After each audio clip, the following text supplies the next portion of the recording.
a Texas-born economist, was presumably tapped in 1989 while studying for his BA in economics and performing with the Yale improv troupe Just Add Water.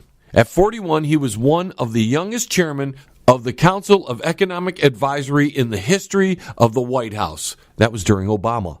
A building that has been staffed and led by more than a few members of the society, and one can assume will be for many years to come.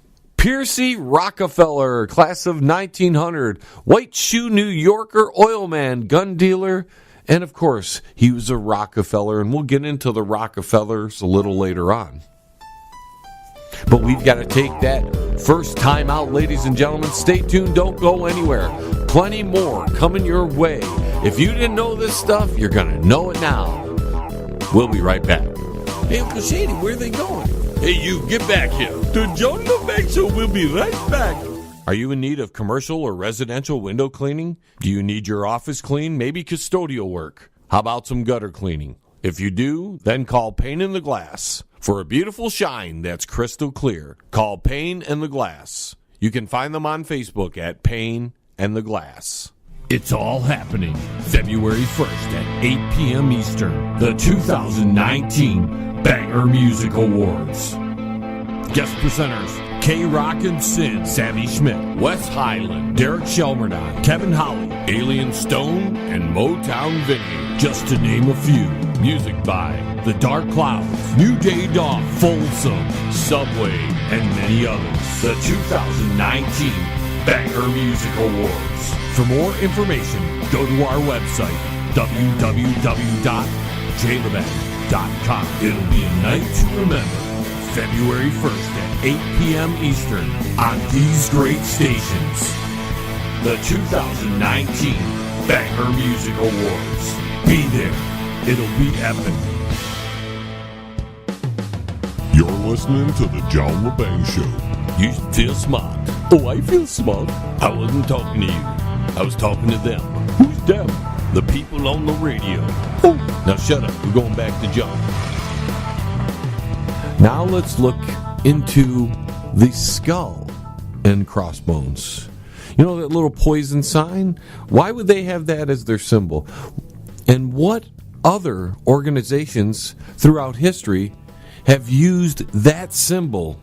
Many researchers of Templar and Masonic history have pointed out the links between this symbol and one used by the Knights Templars on their ships. Now I want you to think carefully, ladies and gentlemen, because history is going to be given to you right here, and you've been told something a little different. If we take into account the fact that the Templars had the world's biggest fleet in the 13th century, and that they were well known for acts that we would call today piracy. Now, the Knights of Malta were also known for their piracy, and we find that these Maltese knights were in fact the very same as the Templars, having been formed or joined by a remnant of the dissolved Templars. And that goes way back to Philip le Bel when he attempted to join the Knights Templar after having a massive feud with Pope Boniface. The Templars blackballed him. And what that meant was that they had a choice. They had two balls in their hand, and they would throw it in a little container. Maybe it was a sack. Maybe it was a box. I wasn't there, so I don't know.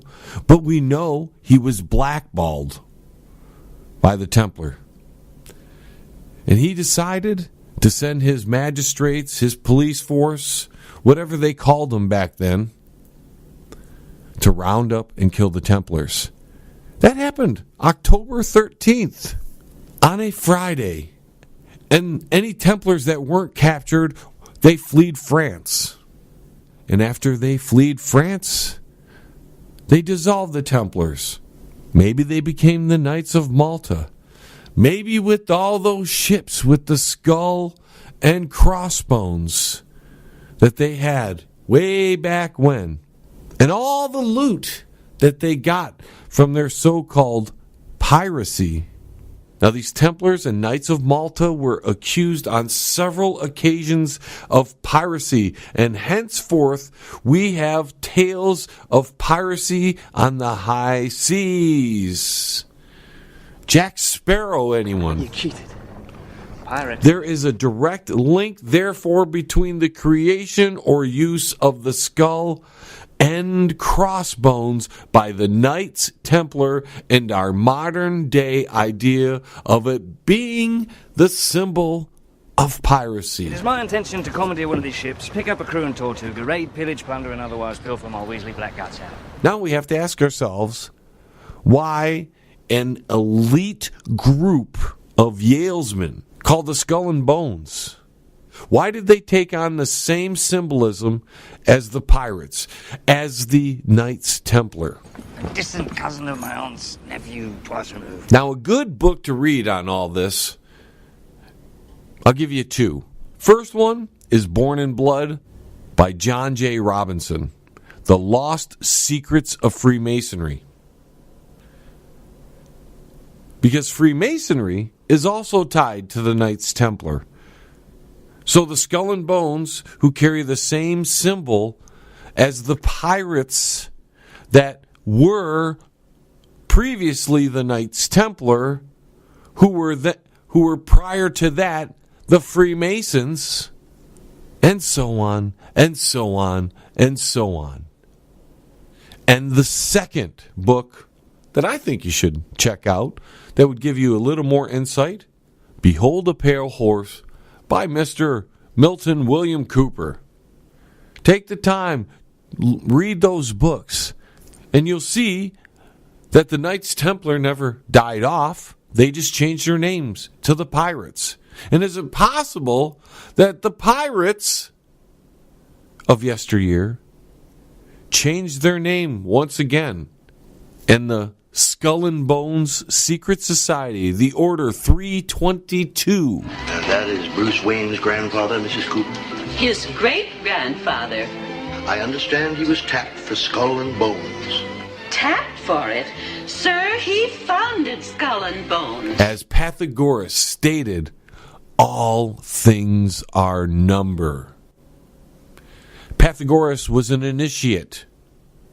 And these teachings just don't go away. Religion just doesn't go away.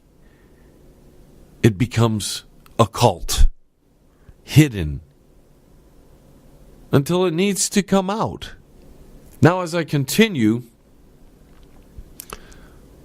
I'd like to play you a montage of Skull and Bonesmen in their own words. The conspiracy theorists are going to go I'm on. sure they are. I don't know. I haven't seen the web. Number 322. You both were members of Skull and Bones, a secret society at Yale. What does that tell us? Not much, because it's a secret. It's so secret we can't talk about it. What does that mean for America? We have before us the opportunity to forge for ourselves and for future generations a new world order.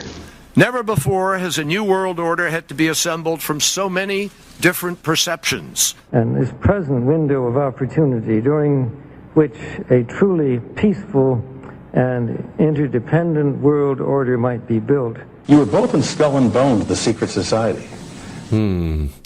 One world government, new world order. In control of the media? Would it be a one world government in control of the press and Hollywood?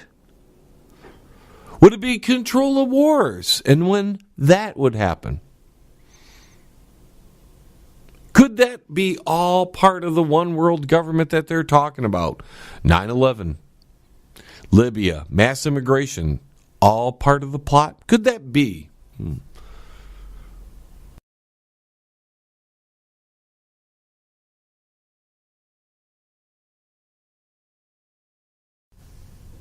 We're going to take a quick break, folks. When we get back, we're going to go way back. We're going to go back to the 18th century and talk about another person and group that may have deep connections to the Order 322. the Skull and Bone Society. Be right back. Don't move a muscle. John Lebang Show, right back. With lots of fun and excitement. Yes! Does your house need a paint job, but you don't want to do it? Then call Tom at Quality One Painting. He can handle all of your interior and exterior painting needs. He gives free estimates and senior discounts. Call Tom at Quality One, 313-982-2986. That's 313-982-2986. Quality One Painting. Hey, man, it's at the bottom of the hour, man. Do you know where your kids are, man? If you want to contact the John Lebang Show, feel free to send an email to jlebang@live.com. And if you're on Twitter, look him up at John Lebang. And don't forget to go to his Facebook page at The John Lebang Show. Now here's John. All right, folks, now let's go back to the 18th century, and I want to talk about this gentleman called Adam Weishaupt. Now, he was born a Jew. He converted to Catholicism. He became a priest, a Jesuit priest, very much like the Pope over there. And then he defected to Zionism in 1770. Now, on May 1st, 1776, May Day, May 1st, keep that in mind so you understand these things. May 1st, May Day, the Illuminati was formed. And in their own words, their plan required the destruction of all existing governments and religions.